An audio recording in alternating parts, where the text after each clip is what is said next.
हमारा episode start होते ही सबसे पहले तो हम देखते हैं गोल्डन हॉर्न बीस्ट को, जो कि ऑल साइड्स पर अपने अटैक्स करने स्टार्ट कर देता है और शायद से इंसानों को ये बता रहा होता है कि अभी के लिए मेरा रैम्पेज स्टार्ट होने वाला है, तो अगर तुम लोग मुझे रोक सकते हो तो रोक लो। और इसके नॉर्मल अटैक्स में भी काफी ज्यादा पावर होती है, जिसकी वजह से इसकी साइड्स पर मौजूद एरिया बहुत ही आसानी से डिस्ट्रॉय हो रहा होता है। जिसके साथ ही चैनल GI कहता है हमारे हाइड्रोजन बॉम्ब्स की वजह से शायद से ये मॉन्स्टर काफी ज्यादा गुस्सा हो चुका है और बार बार इन्हीं अटैक्स को देखकर तंग आ चुका है। अभी के लिए हमें ग्लोबली कोई ना कोई एक्शन लेना होगा ताकि हम लोग ज्यादा से ज्यादा नुकसान होने से बच जाएं। जिसके साथ ही होंगे अपने वॉर गॉड पैलेस के AI सिस्टम से कहता है जल्दी से मुझे सारी वीडियो के एनालिसिस कर बताओ कि आखिरकार गोल्डन हॉर्न बीस्ट किस साइड पर मूव हो रहा है और अभी के लिए उसका नेक्स्ट पैथ क्या हो सकता है। जिस पर जैसे ही AI इन सब का एनालिसिस करता है या फिर करती है तो वो गोल्डन हॉर्न बीस्ट के नेक्स्ट पॉइंट को हेंगशिया की तरफ मार्क करती है। जिसके साथ ही हम देखते हैं लू फेंग को, जो कि आल्सो इन सब रिपोर्ट्स को देख रहा होता है और उसी के साथ ही AI उसे बताती है 15,000 मीटर्स पर सेकंड की स्पीड के साथ गोल्डन हॉर्न बीस्ट की स्पीड काफी ज्यादा है और अगर इसकी स्पीड के हिसाब से अंदाजा लगाया जाए तो वो ज्यादा से ज्यादा 5 मिनट में हेंगशिया कंट्री में पहुंच जाएगा।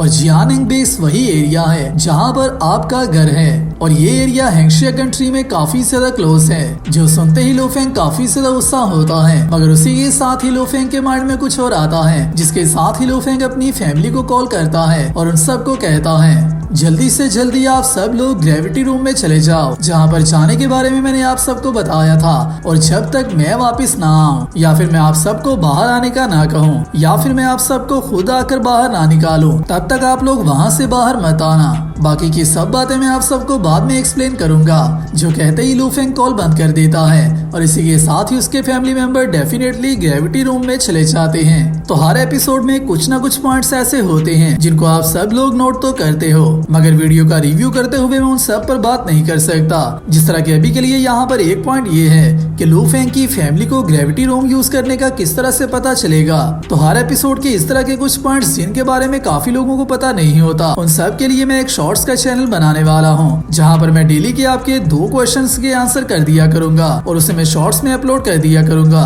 जो करना मेरे लिए भी इजी रहेगा। और आप सबको भी वीडियोस के रिव्यू से हटकर अपनी मर्जी के क्वेश्चंस के आंसर मिल जाएंगे। जिसके साथ ही हम देखते हैं लू फेंग को, जो कि जैसे ही आगे बढ़ रहा होता है तो उसी के साथ ही दोबारा से कहता है अगर तो गोल्डन हॉर्न बीस्ट हमारे हेंगशिया कंट्री में एंटर हो जाता है तो फिर कितने लोग मारे जाएंगे, इसके बारे में हम लोग अंदाजा भी नहीं लगा सकते। मुझे जल्दी से जल्दी कोई ना कोई ऐसा वेपन ढूंढना होगा जिसे ढूंढने के बाद मुझे इस बात की उम्मीद तो मिल जाए कि मैं गोल्डन हॉर्न बीस्ट को किल कर सकता हूँ और वो वेपन हमारे काम आ सकता है। और इसी के साथ ही लू फेंग दोबारा से वबाता से कहता है क्या इन रूइंस के बारे में तुम्हें कुछ भी आइडिया है। जिस पर वबाता लू फेंग को कहती है मुझे इस मदरशिप के सीक्रेट कैबिन में एंटर होने का रास्ता मिल गया है, जिसे के फॉलो करते हुए तुम्हें वहाँ पर जाना होगा। जिसके साथ ही लू फेंग इस सीक्रेट कैबिन में आ जाता है तो उसी के साथ ही अपने डिटेक्टर को यूज करते हुए यहाँ पर हार्ड मेटल को डिटेक्ट करना स्टार्ट कर देता है। जिसके साथ ही लू फेंग को यहाँ पर एक शिप मिलती है जो कि काफी ज्यादा अमेजिंग शिप है और इस शिप की कुछ क्वालिटीज भी मैं आप सबको शॉर्ट्स की वीडियो में बताऊंगा, जो कि इसे बाकी की सारी टॉप लेवल की शिप्स में भी काफी ज्यादा अमेजिंग बनाती है।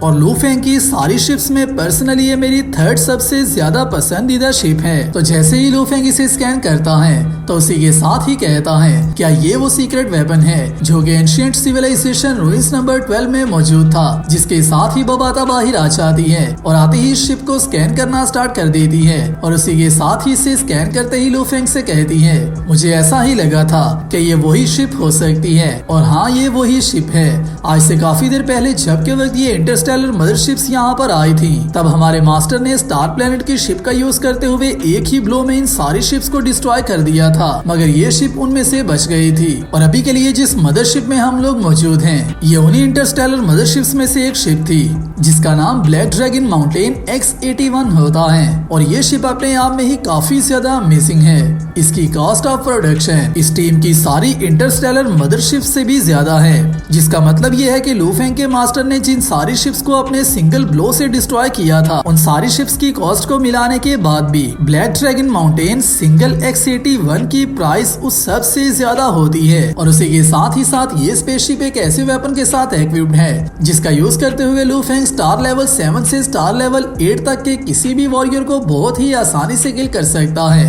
जिसके साथ ही लूफेंग सुनते ही काफी ज्यादा अमेज हो जाता है और उसी के साथ ही कहता है, मुझे ऐसा लगता है कि जबकि इसकी क्वालिटीज इतनी ज्यादा अमेजिंग है तो फिर ये किसी भी स्टार लेवल 1 के वॉरियर या फिर किसी भी स्टार लेवल 1 के मॉन्स्टर से काफी 100 टाइम्स ज्यादा पावरफुल हो सकती है। ऐसी स्पेसशिप्स जो कि इस तरह के वेपन्स के साथ आती हैं, या तो उन्हें कोई यूनिवर्स लेवल का वॉरियर परचेज कर सकता है या फिर कोई ऐसा वॉरियर बाय कर सकता है जिसका बैकग्राउंड काफी ज्यादा स्ट्रॉन्ग हो, जिसकी वजह से ही ये शिप काफी ज्यादा स्ट्रॉन्ग है। जिसके साथ ही बबाता फाइनली इस शिप के एक्सटीरियर डोर को हैक कर लेती है और जैसे ही ये लोग इसमें एंटर करते हैं तो उसी के साथ ही बबाता लूफेंग को दोबारा से रिमाइंड करवाती है। तो यहाँ से आगे जाने के बाद हमें और भी ज्यादा खतरों का सामना करने को मिलेगा, मगर लूफेंग बिना किसी भी झिझक के यहाँ पर एंटर हो जाता है और जैसे ही लूफेंग इसके अंदर आता है तो उसके साथ इसका इंटीरियर पार्ट स्टार्ट होता है, जहाँ पर क्रॉस ओवर करने के लिए एक बहुत ही छोटा सा पैसेज मौजूद होता है। और इसी सब को स्कैन करते हुए लूफेंग कहता है, यहाँ से गुजरने का रास्ता काफी ज्यादा कम है और उसी के साथ ही साथ इस गेट से नेक्स्ट गेट में जाने के सारे रास्ते को देखकर मुझे ऐसा लग रहा है कि इस जगह से गुजरते हुए हमें काफी ज्यादा खतरा हो सकता है। और अगर मेरे डाटा के अकॉर्डिंग देखा जाए तो यहाँ पर काफी ज्यादा लेजर गन्स मौजूद हैं, जिसकी वजह से ऐसा भी हो सकता है कि काफी ज्यादा लोग यहाँ से गुजरते हुए ही किल हो चुके हों। तो यहाँ पर काफी ज्यादा ऐसे लेजर डिटेक्टर्स मौजूद होते हैं जो कि किसी भी ऐसे इंसान या फिर किसी भी ऐसे प्रैक्टिशनर्स को अंदर जाने से रोकते हैं जिनकी आइडेंटिटी कंफर्म ना हो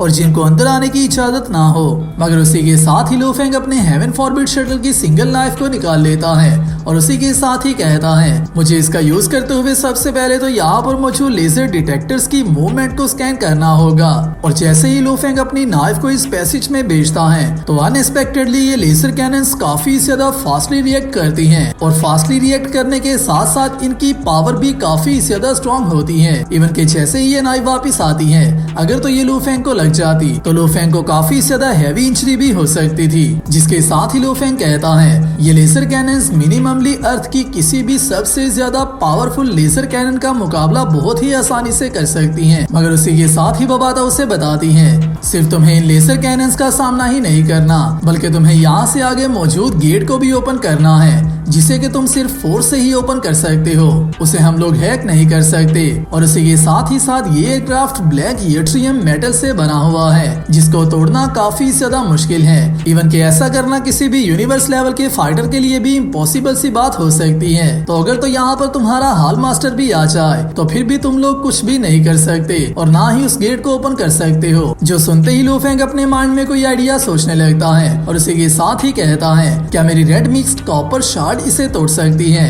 मगर उसी के साथ ही बबाता उसे बताती है, ऐसा हो तो सकता है मगर अभी के लिए जो तुम्हारा पावर लेवल है तुम उसकी वजह से इतनी मेंटल पावर को जनरेट नहीं कर सकते जो कि इस रेड कॉपर शार्ड के पूरे पोटेंशियल को अनलीश कर पाए। जो सुनते ही लूफेंग की होप्स दोबारा से डाउन चली जाती हैं। मगर उसी के साथ ही बबाता उससे कहती है, तुम्हें इतना मुश्किल काम करने के लिए भी परेशान होने की जरूरत नहीं है, इस तरह के टाइम्स में तुम मेरे ऊपर रिलाय कर सकते हो। जिसके साथ ही बबाता अपनी स्टोरेज से एक छोटी सी डिस्क को निकालती है, जिसे देखते ही लूफेंग कहता है, ये डिस्क है तो काफी ज्यादा छोटी मगर अगर इसके मटेरियल को देखा जाए तो मुझे ऐसा फील हो रहा है कि ये किसी नाइफ से भी ज्यादा स्ट्रॉन्ग हो सकती है। तो क्या ये वो टूल है जो कि हमारे नेक्स्ट गेट को ओपन करेगा। जिसके साथ ही बबाता उससे कहती है, इसका नाम जायंट फोर्स बूस्टर है, मैं इसका यूज रेगुलरली हमारी स्पेसशिप को रिपेयर करने के लिए किया करती थी और इसे तुम अपनी बूस्ट डिवाइस की तरह ही समझ सकते हो। मगर इसकी कैपेबिलिटीज काफी ज्यादा हायर है क्योंकि इस टूल का यूज करते हुए तुम बहुत ही आसानी से हमारे नेक्स्ट गेट को फोर्सफुली ओपन कर सकते हो।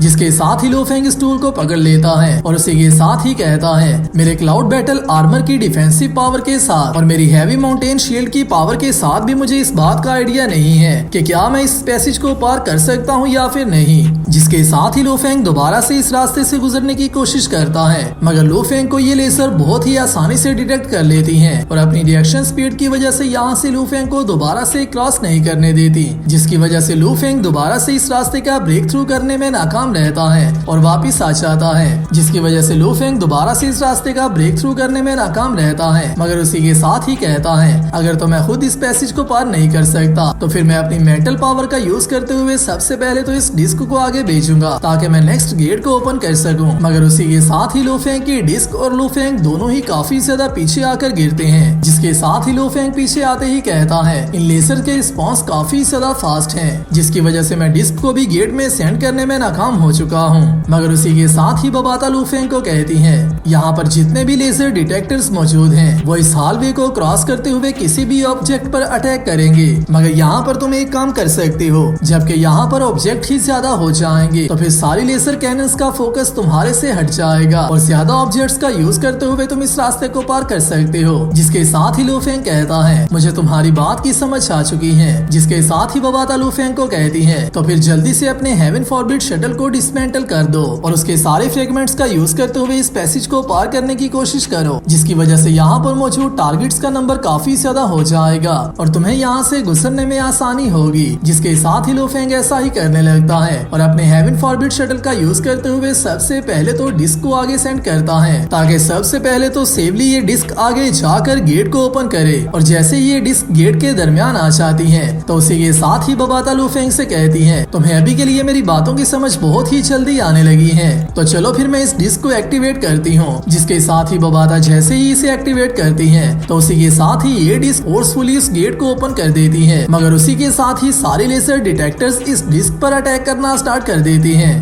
एआई सिस्टम को गेट की कंडीशन का पता भी चल चुका है, जिसकी वजह से वो डिस्क को डिस्ट्रॉय कर रहा है। हमें जल्दी से जल्दी अंदर जाना होगा। जिसके साथ ही लू फेंग अपने आर्मर को दोबारा से वियर कर लेता है और हेवन फॉरबिड शटल का यूज करते हुए यहाँ से गुजरने की कोशिश करता है और ऐसा करने में अभी के लिए लू फेंग कामयाब भी हो रहा होता है, क्योंकि अभी के लिए जबकि टारगेट्स का नंबर काफी ज्यादा हो चुका होता है तो फिर लेजर कैनन्स बाकी ऑब्जेक्ट्स पर फोकस कर रही होती हैं और लू फेंग को गुजरने का चांस मिल रहा होता है, मगर लू फेंग के वहाँ पर जाने से पहले ही ये गेट क्लोज होना स्टार्ट हो जाता है, जिसकी वजह से लू फेंग के पास टाइम भी कम रह जाता है और बहुत ही मुश्किल से लू फेंग इन लेजर डिटेक्टर्स को पार करता हुआ इस गेट को क्रॉस करता है। मगर लू फेंग के इस गेट को क्रॉस करने में सिर्फ इतना ही टाइम रह चुका था कि अगर लू फेंग 1 मिली सेकंड भी लेट हो जाता तो लू फेंग को यहाँ पर अपनी दोनों लेग्स खोना पड़ सकती थी। जिसके साथ जैसे ही लू फेंग अंदर आ जाता है तो उसी के साथ ही कहता है मेरी सारी बॉडी में ही पेन होना स्टार्ट हो चुकी है, क्योंकि इस छोटे से रास्ते को क्रॉस ओवर करने में ही मुझे काफी ज्यादा एनर्जी यूज करना पड़ी है और उसी के साथ ही साथ मेरी क्लाउड वाइन भी काफी ज्यादा थक चुकी है।